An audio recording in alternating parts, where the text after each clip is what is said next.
आज मैं आपके साथ सुपर डुपर टेस्टी दूध पिठा की रेसिपी शेयर करने जा रही हूँ। ये रेसिपी मुझे नहीं पता कि कहाँ कहाँ बनती है, लेकिन ये कोलकाता की बहुत ज़्यादा फेमस रेसिपी है।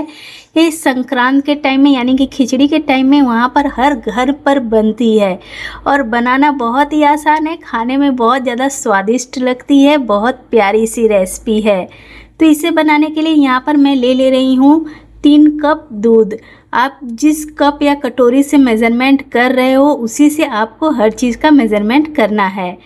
तो दूध को उबलने के लिए छोड़ दिया। तो यहाँ पर मैंने ना गर्म दूध का यूज़ किया था, तो इससे मैंने उबाला नहीं है। अगर आपने ठंडे दूध का यूज़ किया है तो उसे आप उबाल कर तब जाकर उसमें चावल का आटा डालिएगा। यहाँ पर मैंने 2 कप चावल का आटा डाला है। 3 कप दूध में 2 कप चावल का आटा, और इससे ज़्यादा समय नहीं लगेगा, सिर्फ 2 मिनट लगे। और देखिए ये मिक्स होकर सूखा हो चुका है, मतलब हर जगह से अच्छी तरह से मिक्स हो चुका है। तो फ्लेम को ऑफ कर इसे ढककर हम छोड़ देंगे। और यहाँ पर मैंने ले लिया है नारियल। तो 2 नारियल को मैंने लिया है और इसे हम बारीक वाले ग्रेटर में ग्रेट कर लेंगे। सबसे बारीक वाले में नहीं करना है, जो मीडियम वाला है उसी में करना है। तो इसे हमें सारे नारियल को ग्रेट कर ले लेना है। और तब तक हमारा जो चावल का आटा है वो अच्छी तरह से, मतलब बहुत ज़्यादा ठंडा तो नहीं हो पाएगा, तो भी कुछ ठंडा हो ही जाएगा। तो सारे नारियल को ग्रेट करने के बाद यहाँ पर मैंने ले लिया है पैन। इसमें मैंने सिर्फ 1 चम्मच घी ऐड किया है, जो मेल्टेड नहीं था। अगर आप मेल्टेड घी ले रहे हो तो भी 1 चम्मच या 1.5 चम्मच ऐड कीजिएगा, कोई दिक्कत नहीं, इसमें ज़्यादा घी की आवश्यकता नहीं होती। तो इसमें सारा नारियल ऐड कर दिया। सिर्फ यहाँ पर मैंने देखिए 2-3 चम्मच के लगभग में नारियल को बचा लिया, जिसे हम बाद में यूज करेंगे। और इसे हमें 2 मिनट तक मीडियम फ्लेम पर भून लेना है। लो फ्लेम की आवश्यकता नहीं है, मीडियम फ्लेम पर ही 2 मिनट तक हल्का भून लेना है। उसके बाद इसमें मैं ऐड कर रही हूँ, ये 50 ग्राम से भी कम है, आप मानिए कि 25 ग्राम गुड़ है। और साथ में मैंने यहाँ पर देखिए शुगर थोड़ा सा कम लिया है कप से। अगर सिर्फ शुगर आप यूज कर रहे हो तो 1 कप शुगर आपको लेना है, गुड़ भी ऐड कर रहे हो तो थोड़ा कम ऐड कर दीजिएगा। तो देखिए इसे मिक्स करना है और गुड़ को थोड़ा सा मसलते हुए मिक्स करते जाना है। इसमें जैसे जैसे हम मसलेंगे अच्छी तरह से गुड़ मेल्ट होकर मिक्स हो जाएगा। तो यहाँ पर देखिए प्रॉपरली हमारा ये बनकर रेडी हो चुका है। तो इसे बनाने में भी बहुत ज़्यादा समय नहीं लगता, सिर्फ 5 मिनट लगते हैं और हमारा स्टफिंग बनकर रेडी हो जाता है। और यहाँ पर आटा भी चावल का जो है ना ठंडा हो गया है, लेकिन बहुत ज़्यादा ठंडा नहीं है, हाथ अभी जल रहा है। तो थोड़ा सा जितना हाथ बर्दाश्त कर सके उसी अनुसार से हम इसे हल्का सा प्रेस कर मसल लेंगे। अपने हाथ को भी देखना है कि जल न जाए। आप चाहे तो इससे आप आलू वाले मैसर से भी मैश कर सकते हो, जिससे हम आलू फोड़ते हैं। तो अभी देखिए मैंने हाफ को अच्छी तरह से मसला और उसे हटाकर साइड में कर दिया। इधर फिर से मैंने हाफ ले लूँगी और इसे मसल लूँगी, फिर दोनों को एक साथ मसल लेंगे। तो सारा डो रेडी हो चुका है। और यहाँ पर देखिए जो गमले में लगा है इसे थोड़ा सा छुड़ाकर हम उसी में इकट्ठा कर लेंगे और हाथ को गमले को अच्छी तरह से वॉश कर लेंगे। अगर आप सोच रहे हो कि गमले में मसल कर गमले को साफ़ कर देंगे तो नहीं होगा, गमले में चिपकता ही जाएगा। तो देखिए गमले को और हाथ को धोने के बाद फिर से थोड़ा सा इसे मैंने स्मूथ कर लिया, सिर्फ हल्का हल्का सा मसल कर। और उसमें से हमें ले लेना है एक लोई। अगर आपको लग रहा है कि हाथ में चिपक रहा है तो आप हाथ में घी का यूज़ कर सकते हो, लेकिन उतना चिपकेगा नहीं। और आपको यहाँ पर चावल का आटा ही यूज़ करना है। बड़ी सी लोई लेनी है, चावल का आटा लगाकर इसे बड़ा सा बेल लेना है। थोड़ा ओवल शेप में बेलिएगा तो 2-2 निकल जाएंगे यहाँ पर पूड़ियाँ।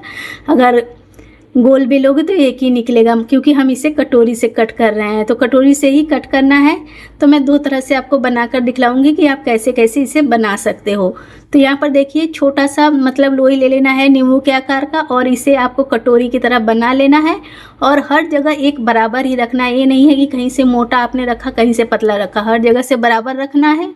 और इसमें स्टफिंग को डालकर बंद कर देना है। अच्छी तरह से बंद करने के बाद यहाँ पर आपको अगर लगे कि चावल का आटा एक्स्ट्रा है तो थोड़ा सा तोड़कर आप निकाल दीजिए और हाथों से इसे हल्का सा दबाकर बिल्कुल परफेक्ट देखिए रेडी हो चुका है।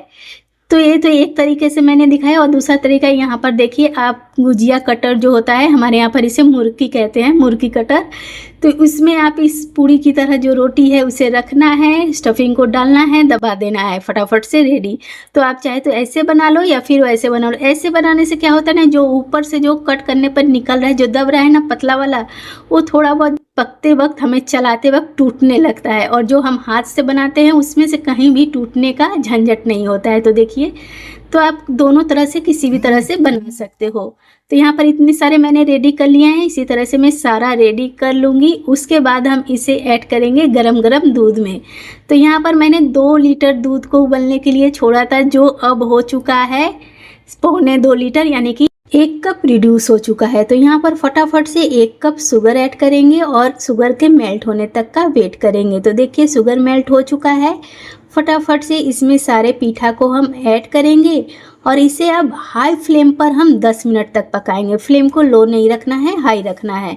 और जो थोड़ा सा नारियल हमने बचा कर रखा था उसे भी इसी टाइम ऐड करेंगे और इसे 10 मिनट तक हाई फ्लेम पर कुक करेंगे।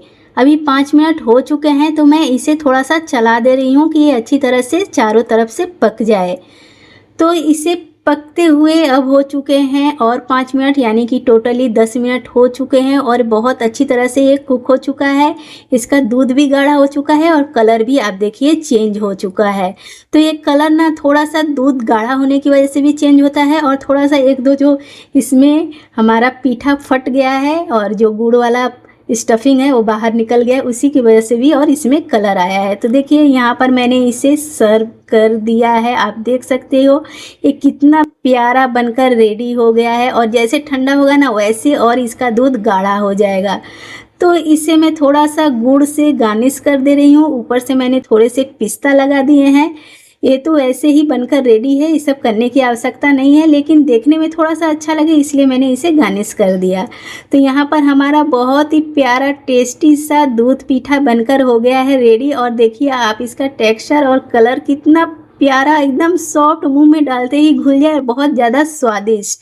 तो इस रेसिपी को आप ट्राई कर सकते हो। अगर आपको मेरी ये रेसिपी पसंद आई हो तो प्लीज़ मेरे चैनल को सब्सक्राइब कीजिएगा, और अगर आप फेसबुक से देख रहे हो तो मेरे इस पेज को फॉलो कर लीजिएगा। Bye bye.